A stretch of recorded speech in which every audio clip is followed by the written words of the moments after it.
kulan wacan akhyaartana daawatay meel walbo aad joogto waxaad ku soo dhawaataa janaal kale waaye filmis oo hadaan oo kale ku soo gudbiya maqaaladii ugu dambeeyay ee la xiriira arrimaha Bollywoodka. haddaba maqaalkana maanta ama warbixintana maanta waxaan ku soo qaadanaynaa taariikhda kooban ee atirishada reer Tamil ee Kajal Agrawal. waa mid soo jiidasho leh, quruxna u saaxiib ah. taariikhda kooban ayaa waxaa idinkaga soo xulnay meelaha ugu xiisaha badan oo aad ku go'aansan karto taariikhda mugteeda oo ay leedahay atirishadan. safarkeeda ay ugu jirtay inay noqoto xidig ayaa ahaa mid aanan sahlanayn, waxayna shahaado jaamacadeed ka haysataa mass media. waxay modelka soo gashay xilliga ay iskuulka dhiganaysay, waxayna markeedii ugu horeysay shaashada kala soo muuqatay Aishwarya Rai Bachchan, waxayna isla sameeyeen filimka Kyuho Gayana.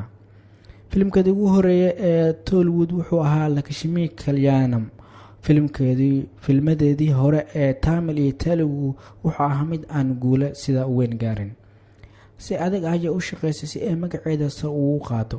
filimkeeda Magadera ee la waday Ramcharan mid xirfadeeda sare u qaado ayuu ahaa, waxaana ku guuleystay atirishada ugu wanaagsan ee Telugu ee bixiso Filmfare. dhawaan ayay noqotay mid ka mid ah atirishooyinka ugu sareeya ee koonfurta Hindiya, waxaana la timid filimkeedii guuleystay sida Mr. Perfect, Brindavan, Businessman iyo Temba. hadda waa atirishooyinka ugu mushaarka badan markay timaado in filim loo dhiibo, laakiin waxay soo dhaweyn ka helin Bollywoodka maadaama ay haddana qalbiyada Hindiya ku hanatay filmada kale ah Singam iyo sidoo kale Special 26. inay kasoo hayaantay Tollywoodka oo soo hayaantay Bollywoodka ayaa loo garan og yahay mid isku xiran, waxayna sheegtay in ay Telugu cinema ay ka heshay soo dhaweyn ka wanaagsan kan Tamilka ah, maadaama ay ku lug lahayd muruna ah in aysan u ogolayn in ay horumariso xirfadeeda.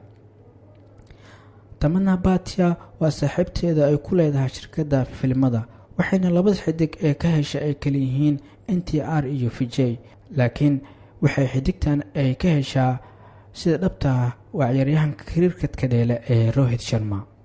waa qof cuntada ka hesha oo cuntada ay karisaa, waxayna furatay iyada iyo walaasheedba shirkad iibisa dahabka ee dumarka xirtaan. si shaki la'aan ah waa atirishada ugu fiican ee Tollywood cinema.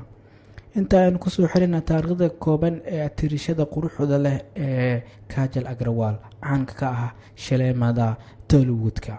inta ayaad kusoo xirayna haddii aad ka hesho warbixintaana la wadaag asxaabtaada.